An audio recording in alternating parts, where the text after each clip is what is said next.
Línea a Rodolfo Santangelo, economista, fundador junto a Carlos Melconian de la consultora que lo tiene como dos artífices, es presidente de Macroview, se desempeñó dentro del Centro de Estudios Monetarios y Bancarios, en la gerencia de la programación monetaria, en el área de estudios externos del Banco Central. Y como Santangelo es un amante de la música clásica, vamos a recibirlo con el quinto concierto de Brandenburgo de Johann Sebastian Bach. Se ve que debo tener yo, como decía ayer, que me confundieron el nombre, yo debo, ¿por qué? ¿Con qué Jonathan tendré en la cabeza? Muy buenos días, Rodolfo Santangelo. Jorge Fontevecchia te saluda, gracias en un feriado por darnos tu tiempo y queremos aprovecharlo con intensidad y que nos hagas un balance de los 100 días que lleva este gobierno y su economía y cómo imaginas que serán los próximos 100 días. Jorge, buen día, ¿cómo andás? Un gusto para mí. Muy bueno empezar la mañana con un concierto brandeburgués. Así que, bueno, está terminando marzo, los 100 días. Creo que en su momento lo habíamos hablado. Una primera etapa de emergencia, que es como ir al dentista para que te saquen una muela sin anestesia, ¿no?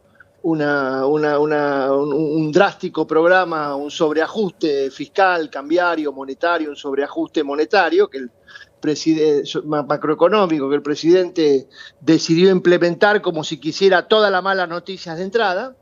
Y aunque no había una fecha difusa, aunque había una fecha difusa, no había una fecha límite, no hay un día D, no es que hay un día D donde empieza una nueva etapa, nosotros imaginábamos que marzo terminaba esa etapa de emergencia, donde ni fracasó y volvemos al 10 de diciembre para empezar de nuevo, por ejemplo, si hubiera habido una devaluación, ese hubiera sido el caso, ni ya estamos en el éxito de la estabilización y estamos al 2% mensual, como fueron el plan austral, el plan real, el plan de convertibilidad. Creo que viene una etapa de transición, serán otros 100 días, otros 4 meses, será el invierno, donde creo que se van a seguir acomodando algunos melones en el camión y donde obviamente hay desafíos políticos de gobernabilidad, porque el presidente lanzó este programa del Pacto de Mayo en Córdoba el 25 de mayo, que requiere un mínimo de gobernabilidad con la ley base, con el pacto fiscal, con el DNU, y necesita claramente que la tasa de inflación se ubique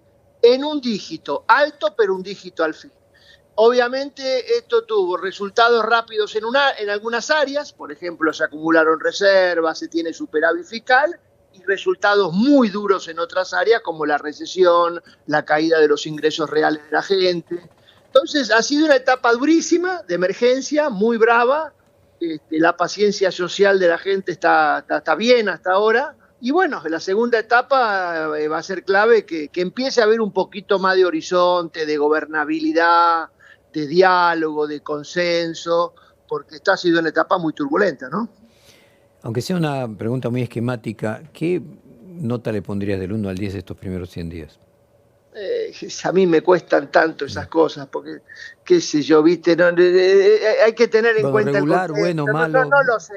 Yo creo que, a ver, yo le pondría la nota de acuerdo a lo esperado, a un gobierno que 90 días atrás poca gente creía que iba a ganar, un gobierno que tuvo esa particularidad de tener mucho apoyo popular y muy poco apoyo institucional, que incluso estaba bastante improvisado en su armado, porque, qué sé yo, imagino que Milei y Caputo se conocieron 60 días antes de empezar el programa, así que acá estaba muy improvisado, muy poco preparado, y un gobierno que claramente, te repito, decidió todas las malas noticias de entrada, ¿no? La recesión, la caída del ingreso, el sobreajuste. Entonces, no estoy eludiendo tu pregunta, pero me gustaría que esa nota venga dentro de más tiempo. O sea, estamos recién en el primer round, en los primeros 15 minutos del partido. Algunas de las cosas que se están haciendo eran necesarias. Se hicieron de una manera muy rústica. Voy a usar las palabras del señor del fondo, que la verdad que dice lo mismo, cuantitativamente muy poderoso, cualitativamente muy rústico. ¿Había otra alternativa? Yo creo que sí, probablemente con otro esquema político. Pero bueno, así se decidió empezar, y obviamente esto es una maratón de 4 años, no una carrera de 100 metros de 4 meses. Si no me equivoco, más allá de qué nota puntual, en líneas generales, lo ves, satisface tus expectativas, para decirlo de alguna manera. No es peor de lo que esperabas, o mejor de lo que esperabas. No, yo te diría, a ver, cuando nos sacamos el ropaje de la política y volvimos a nuestra tarea de analista, yo dejo los juicios de valor para el que me escucha, yo hago el diagnóstico crudo. Y está funcionando dentro de lo esperado, no te digo ni mejor ni peor, está funcionando dentro de lo esperado.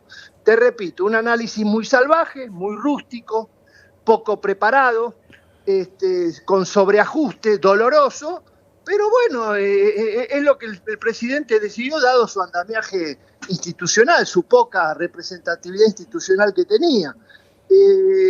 No digo ni mejor ni peor, está dentro Entiendo. de lo esperado. Ahora, Rodolfo, cuando ves si se podría haber hecho de otra manera, hay un punto en el que claramente ustedes lo hubieran hecho de otra manera que tiene que ver con un punto que uno podría simplificar en el dólar, en el mercado cambiario.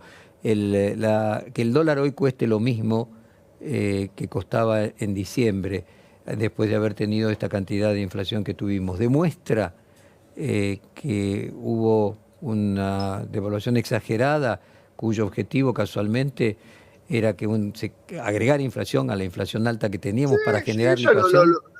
Eso lo supimos en su momento. Hubo un sobreajuste cambiario inicial que buscó acumular reservas y licuar, la licuación inflacionaria como mecanismo adrede, como mecanismo a propósito, para bajar el gasto público, bajar el salario real, bajar la cantidad de pesos en la economía, un dato no menor. Han pasado 4 meses, tenemos prácticamente el mismo tipo de cambio, entonces empieza a haber olor a atraso cambiario.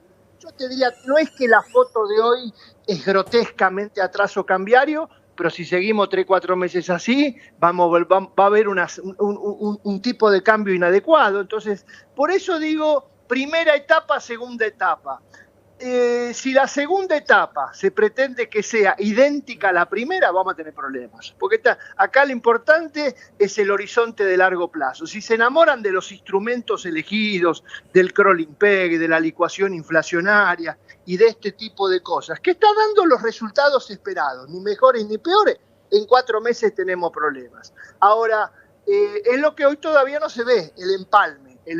Es cierto, viene la soja, que es un poco el mejor momento, pero con la soja sola no alcanza.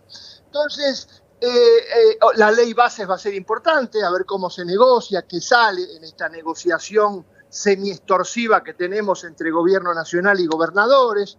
Entonces, falta el empalme, falta saber cómo es abril, mayo, junio, julio, en política y en economía. Rodolfo, aquí Fernando Meaños quiere sumarse a las preguntas.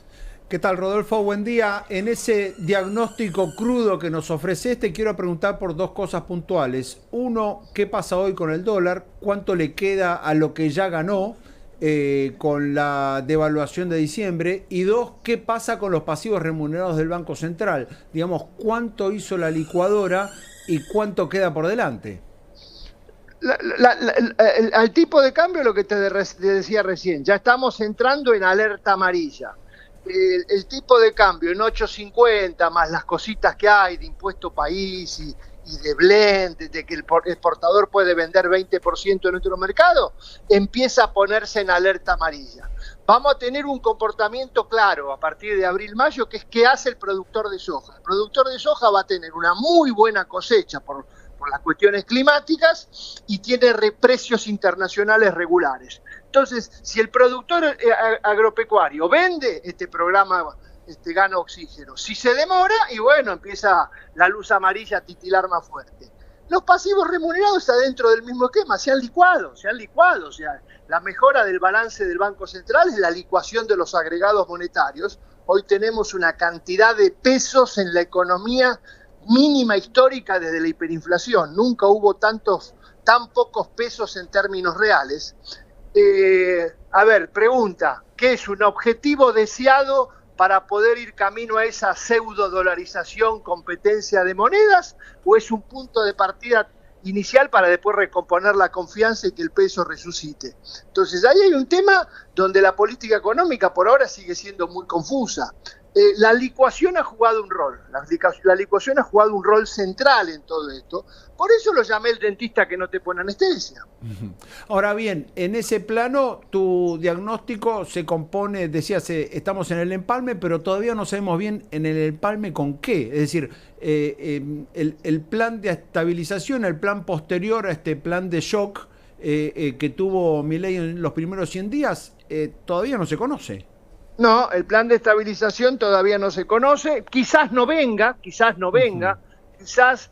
para remontarnos en las comparaciones históricas, esto no tenga un parecido ni al plan de convertibilidad, ni al plan austral, ni al plan real, que sí fueron planes de estabilización concretos, sino que nos tenemos que remontar a 1960, Álvaro Alzugaray y Arturo Frondizi, que eran los programas de ajuste, ajuste, ajuste, y que el tiempo estabilice.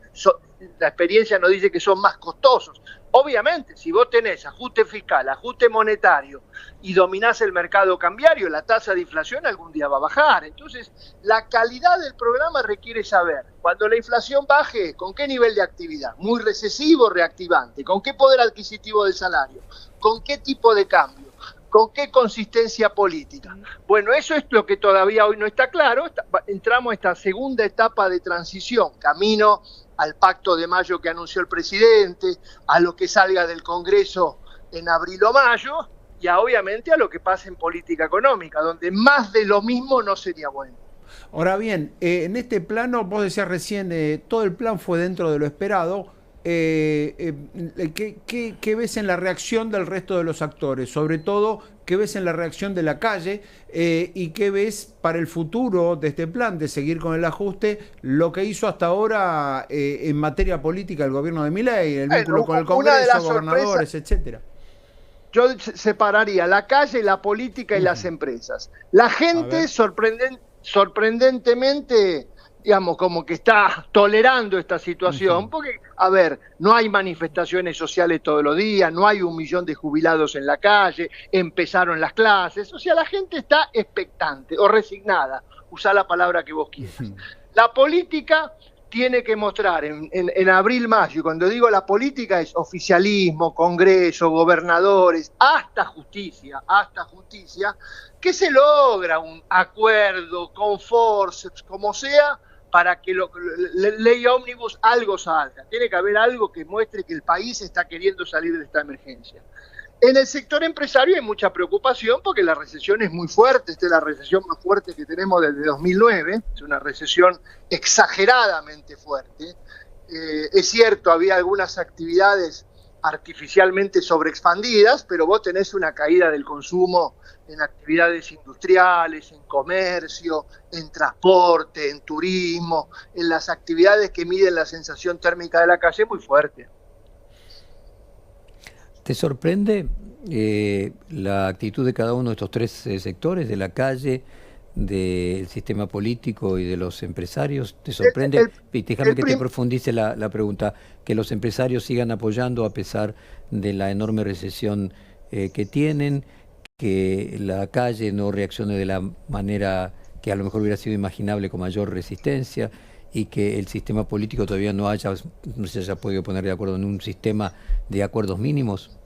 Sorprender en términos de lo que esperaba, el primero sí, porque cuando nosotros estábamos trabajando el año pasado le prestábamos muchísima atención a todas estas cosas. ¿Sabés las veces que discutimos qué impacto podía tener llevar el boleto de colectivo a 300 pesos? Nos daba pánico. Y sin embargo, pasó, qué sé yo, pasó, viste, la vida pasa. Así que la gente está mostrando o una resignación o una madurez más fuerte de la que esperábamos. Lo de la política, y cuando digo política me refiero a los dos lados, a la oposición y al oficialismo, lamentablemente es muy pobre cómo se manejan las cosas, es muy pobre la manera de negociar, de consensuar. Acá lo que ha pasado en el verano con estos temas ha sido de pobrísima calidad institucional. Y los empresarios es la historia de siempre uno tenés que diferenciar lo que se dice públicamente de lo que se dice en privado. Obviamente el apoyo público ha sido histórico, pero uno quiere ver más que lo que dicen, lo que hacen, y lo que hacen es estar expectantes. Clarísimo, Rodolfo, como siempre. Muchísimas gracias, y te endulzamos un poco el oído con el quinto concierto de Brandenburgo. Muy buenas, felices Muchas Pascuas. gracias, Jorge, un abrazo. Acabamos de hablar con el economista Rodolfo Santander.